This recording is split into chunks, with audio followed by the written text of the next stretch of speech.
बिस्मिल्लाहिर्रहमानिर्रहीम। आप हजरात के सामने औरतों के ताल्लुक से चंद मसाइल पेश कर रहा हूँ। साइल ने सवाल किया है कि मुफ्ती साहब, हैज़, निफास और इस्तिहाज़ा, इन तीनों में क्या फ़र्क है? हैज़ की कम से कम और ज़्यादा से ज़्यादा मुद्दत कितनी है? सबसे पहले दुनिया में किस औरत को हैज़ आया और सबसे पहले दुनिया में हैज़ के अहकाम किस कौम पे उतारे गए? ये तमाम मसाइल आपको मसाइल मस्तूरात सफ़ा नंबर 27, 28, 29, 30 खोल के देखे, आपको तमाम मसाइल मिल जाएंगे। सबसे पहले मैं आपको हैज़ के ताल्लुक से बता देता हूँ कि जब औरत बालिग होती है तो उसको आगे के रास्ते से खून आता है। याद रखें, हैज़ का माना है जारी होना, बहना। तो आप बहने वाले खून को जो कि आगे के रास्ते से आता है उसको हैज कहा गया है। और उसकी कम अज कम मुद्दत जो है 72 घंटे है। अगर 72 घंटे में 1 मिनट भी कम हो जाता है तो फिर वो हैज नहीं है बल्कि इस्तिहाजा है। यहां पर इस्तिहाजा का मसला भी आपका साथ साथ हल होता जा रहा है। याद रखें, 72 घंटे से कम अगर ब्लड आता है तो फिर वो इस्तिहाजा है। इसमें आप पे नमाज माफ नहीं होगी बल्कि आपको नमाज पढ़नी होगी। याद रखें, 72 घंटे से अगर 1 मिनट भी कम ब्लड आता है तो फिर आप जो है हाइजा नहीं हुई बल्कि ये बीमारी है, इस्तिहाजा है। आप पे जो है नमाजों को बरकरार रखना है, पढ़ना है। अगर आपने हैज समझ के छोड़ी है नमाजें तो उनकी सबकी आपके ऊपर कज़ा वाजिब है, कज़ा आपको करनी पड़ेगी, यानी कि पढ़नी पड़ेगी। अगर आपको जो है 10 दिन तक हैज आता है तो ये 10 दिन तो हैज के हो गए। ज्यादा से ज्यादा मुद्दत हैज की 10 दिन होती है। अगर 10 दिन से जायद किसी को ब्लड आता है, जैसे कि 11 दिन, 12 दिन, या फिर जो है जिस वक्त मिसाल के तौर पे किसी औरत को असर के वक्त जो है हैज शुरू हुआ और 10वां दिन असर का ही वक्त हो जाता है, यानी कि मिसाल के तौर पे शाम को 4 बजे आपको ब्लड शुरू हुआ आना और फिर 10वां दिन शाम के 4 बजे तक आपको ब्लड आया, तो ये 10 दिन जो है मुस्तकिल आपके हैज के है। इसके अलावा अगर 1 मिनट भी ज्यादा खून आ जाता है या 1 दिन या 1 घंटा या 2 घंटा, तो जितना भी अब वो ब्लड ज्यादा आ रहा है वो सब का सब इस्तिहाजा है। लिहाजा 10 दिन को माइनस करके जितना भी अब ब्लड आएगा वो सब का सब जो है बीमारी में शुमार होगा। इसका इलाज कराए और अब आप जो है नमाज पढ़े इस ही हालत में वजू करके। याद रखें, हर नमाज के लिए ताज़ा वजू आपके जिम्मे है, नमाज भी पढ़ना और वजू के साथ, ताज़े वजू के साथ। लेकिन अगर किसी को 10 दिन से कम और 3 दिन से ज्यादा, 72 घंटे से ज्यादा आता है तो इसमें ये उसकी आदत होगी कि किसी को 5 दिन भी आ जाता है, किसी को 4 दिन भी आता है, किसी को 7 दिन भी आता है, किसी को 8 दिन भी आता है, तो ये उसकी आदत होती है। अब यहाँ पर एक मसला ये भी याद रखे कि एक औरत को 3 दिन ब्लड आता है और 3 दिन आने के बाद वो बिल्कुल यानी 72 घंटे के बाद पाक हो जाती है, लेकिन 10 दिन के बाद फिर से आ गया, 10 दिन के बाद फिर से आ गया, तो ये उसकी आदत नहीं बदली बल्कि ये इस्तिहाजा है। इस्तिहाजा याद रखे, इस्तिहाजा है। अगर 15 दिन से जायद जाके यानी कि 15वें दिन ब्लड आता तो फिर ये जो है हो सकता था कि उसकी आदत बदल गई हो, लेकिन 10 दिन के अंदर दोबारा से हैज नहीं आता, इसलिए वो 3 दिन हैज के शुमार हो गए। अब ये जो ब्लड आ रहा है ये इस्तिहाजा है यानी बीमारी है। इसमें आपको अपनी नमाज कंटिन्यू रखनी है, वो इसको छोड़ना नहीं है, कंटिन्यू करना है नमाज को बिल्कुल।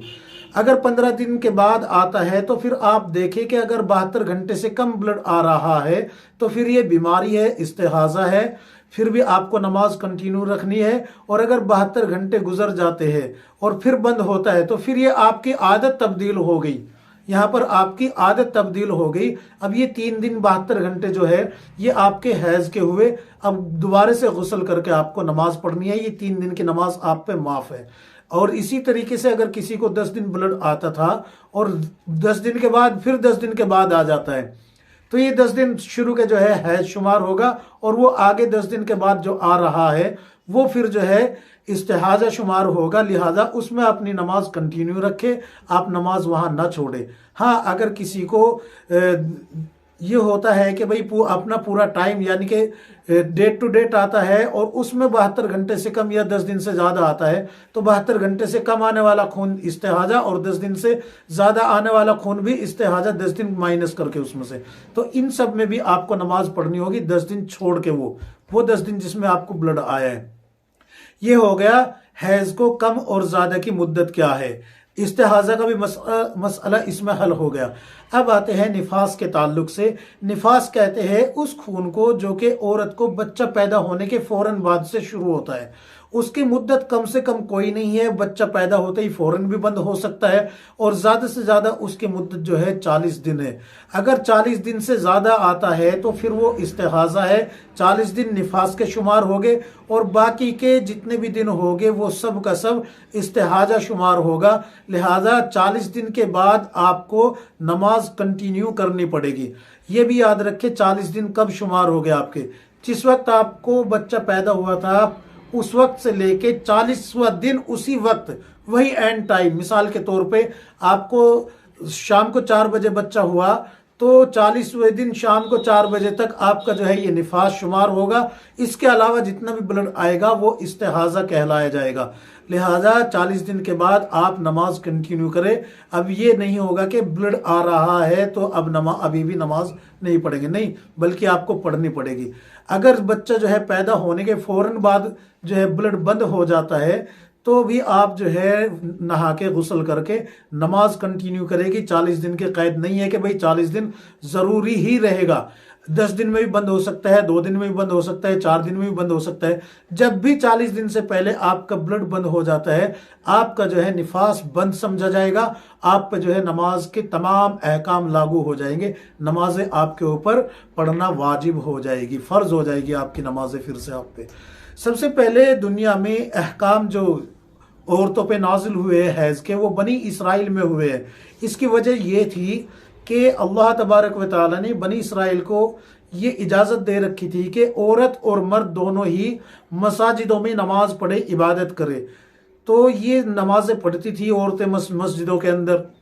तो वहाँ पर जो है कई दफ़ा ऐसा भी होता था कि अपनी जिनसी ख्वाहिशात पूरी करने के लिए, यानी कि दोनों मियाँ बीवी अपनी ख्वाहिशात पूरी करने के लिए हैज़ की हालत में भी मर्द बीवी औरत को इस्तेमाल कर लिया करता था, यानी कि अपनी ख्वाहिश पूरी कर लिया करता था। तो ये अहकाम इसलिए उतारे हैं कि एक तो हालत हैज़ में नमाज न पढ़ी जाए, दूसरा बीवी के पास न जाया जाए, तीसरा मस्जिद में न जाया जाए। ये सबसे पहले अहकाम जो उतरे हैं बनी इसराइल पे उतरे हैं। और सबसे पहले जो दुनिया में हैज़ आया है, कुछ लोग कहते हैं कि बनी इसराइल पे हैज सबसे पहले औरतों में दुनिया में आया है, कुछ कहते हैं कि किसी और पर आया है। तो सही रिवायत की रोशनी में हजरत हव्वा पर ही सबसे पहले हैज आया है, हजरत हव्वा को ही सबसे पहले हैज आया है। अहकाम जो उतरे हैं वो बनी इसराइल पे उतरे हैं, हजरत हव्वा पे ही सबसे पहले हैज आया है। इससे पहले ना कोई औरत दुनिया में थी और ना ही उससे पहले किसी पे उतरा है कि किसी को हैज इससे पहले आया हो। तो ये तमाम मसाइल जो मैंने आपको बताए, मसाइल मस्तूरात, सफ़ा नंबर 27, 28, 29, 30 खोल के देख लीजिए, आपको तमाम मसाइल मिल जाएंगे। अल्लाह तबारक व तआला हम सबको किताब व सुन्नत के मुताबिक ज़िंदगी गुजारने की तौफीक अता फरमाए। आमीन या रब्बुल आलमीन।